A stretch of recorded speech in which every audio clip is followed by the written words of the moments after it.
Welcome to Love in Life, a guide to a positive mindset. My aim is to show you that the key to a happier and more positive mind is to love the life you have. We will look at tips and tools you can use to improve your mindset, and the best thing is, we'll all be on this journey together.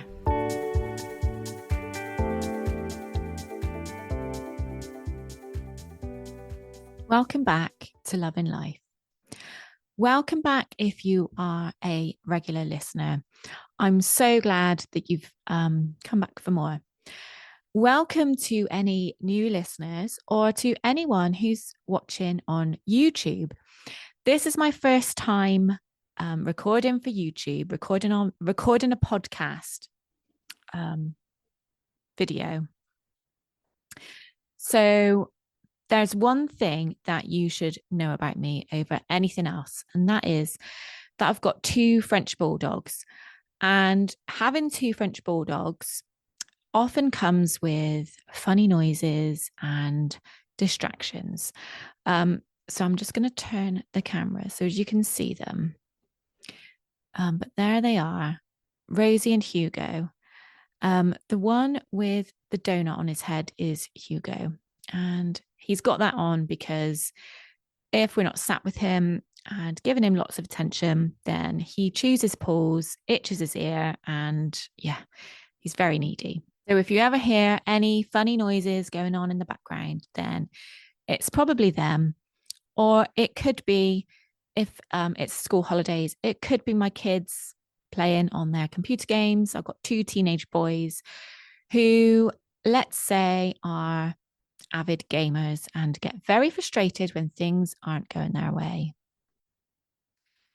Today's episode is all about forgiving yourself when you've fucked up. We all do it. We all make mistakes. We all break things. We all upset people unintentionally. We all make wrong decisions. Unfortunately, it's unavoidable unless you're superhuman. It's all part of being human, is making mistakes. But when we make mistakes, particularly if they involve somebody else's feelings, somebody else's things or property, we can find ourselves going in a spiral of self-blame, self-criticism. So how do we avoid doing this? And this is something I've had to learn for myself recently. I, like you, like anybody else on this lovely earth, makes mistakes. And I can think of two, but I'm going to focus on one recently where I didn't explain something to somebody as well as I could have. And so there were mixed messages. There was miscommunication. And this miscommunication led to the other person, who is somebody very close to me, the other person having their expectations being let down, shall we say, which led to me feeling like I'd let them down. When we find ourselves in this web of negative emotions, negative feelings, self-hate, self-doubt, self-blame, self-criticism, fear of judgment, worrying about what others are going to think of us, this often spirals out of control. And this often leads to us feeling like we should be punished for a long time, meaning that we carry on blaming ourselves, because if we don't, we feel guilty. Like we feel like we should carry that burden. And somehow we feel that if we do, then we're receiving the punishment that we deserve. But what if I told you that making mistakes and learning to forgive ourselves is actually an opportunity to grow? None of us can live without imperfections. And by acknowledging these imperfections, and by imperfections, I mean being human, making mistakes, right? Making the wrong decisions,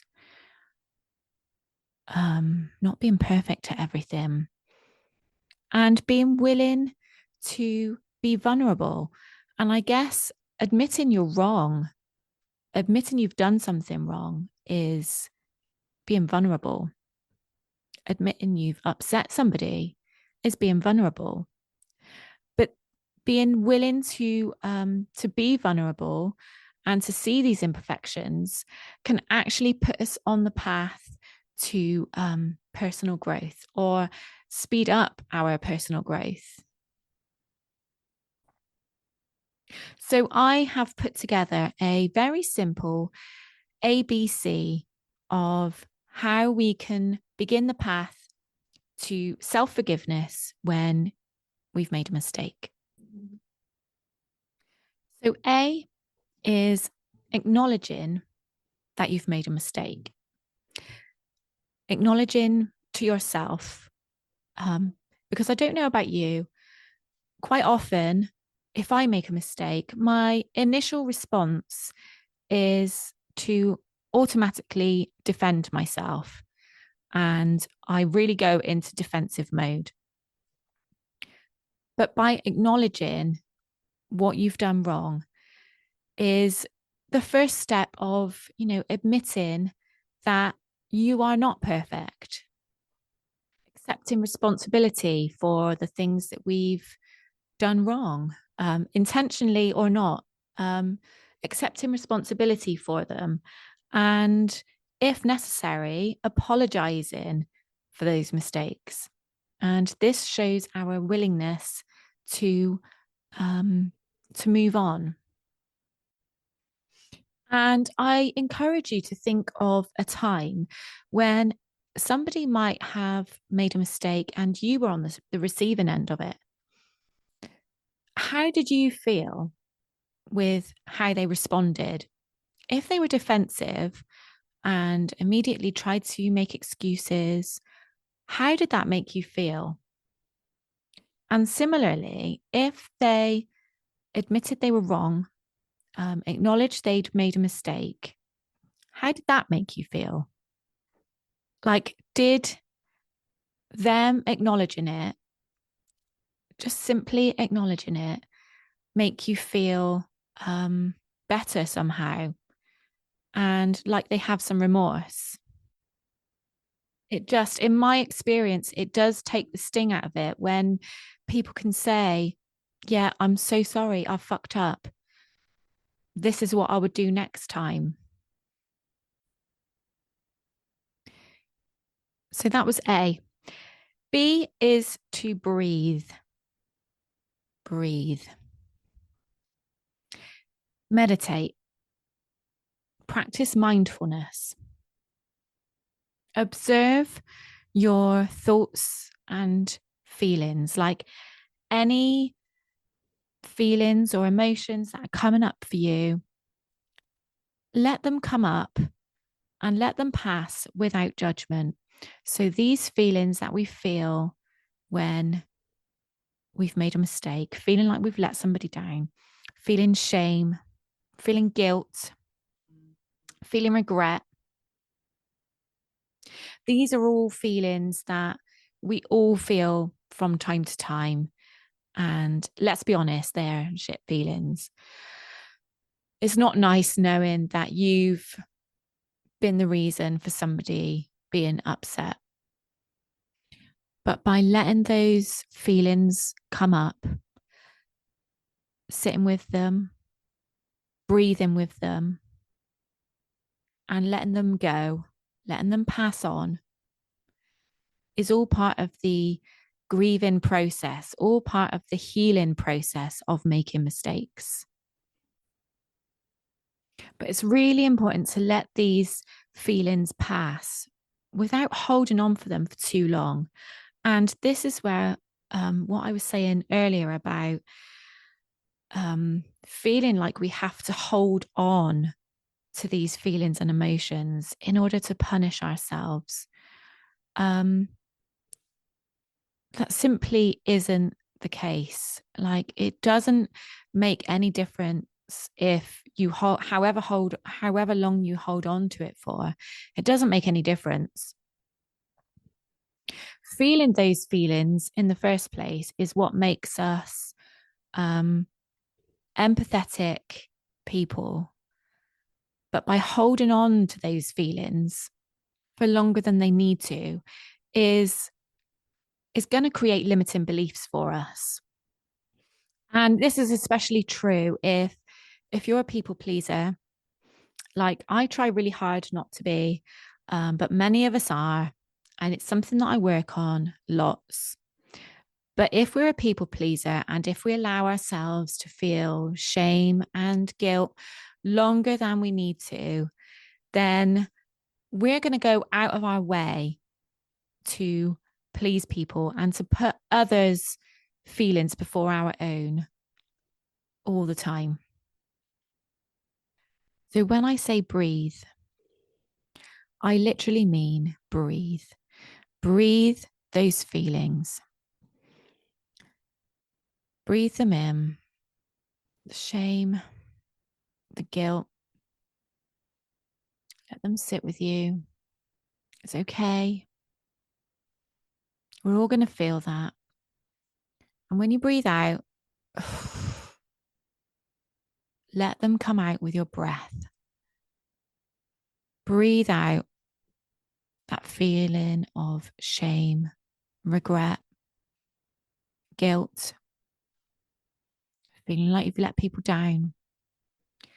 Breathe it out. So the C of my ABC is create. Create new ways of doing things. And a way we can do this is to, when we've done the first two steps, we've acknowledged and we've breathed out those, breathed, is that a word? Anyway, you know what I mean. Once we've breathed out those negative feelings and emotions after sitting with them and allowing them to be present, we've breathed them out. Create new ways of doing things, create new ways of thinking. How would you do things differently next time? What lessons have you learned from the mistakes you've made? And this is the part that leads to our self-development, our self-improvement, our personal growth, whatever phrase you like to use. Learning from any mistakes you make, working out how you would do things differently is how we grow. Every mistake we make, whether that's making the wrong decision, whether that's a fuck up in our business, whether that is upsetting somebody, doing the wrong thing, all those things are an opportunity to do it better next time. So if we don't reflect on our mistakes, then they're going to waste. And if we don't make mistakes in the first place, then I don't think we're ever going to grow. So there is my very simple ABC to forgiving yourself when you fucked up. A, acknowledge what you've done wrong. B, breathe. Breathe out those negative emotions, negative feelings that come up for you. And C, create new ways of doing things. Learn from your mistakes. So I just want to wrap it up today by just remembering that this is always going to be an ongoing process. We're always going to be making mistakes. We're always going to be learning. And as long as we're aware of ourselves, our mistakes, our feelings, and our emotions, allow them to pass, then we're always going to be growing. We're always going to be raising our vibration. And that's what I'm all about. I just want to finish by reading out a quote from Maya Angelou that resonates so much.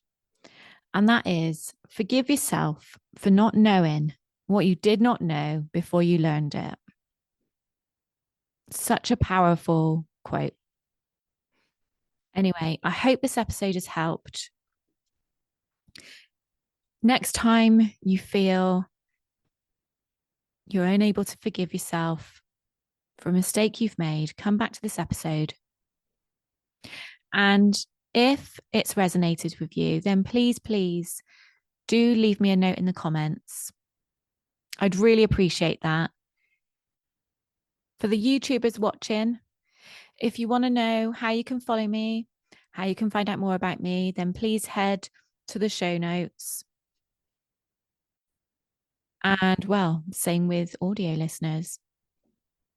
Please come and follow me on Instagram. I'm Lisa Davidge, Love in Life. And don't forget to let me know what you thought. As always, I'm sending lots and lots of love, and I'll see you in the next episode. Bye.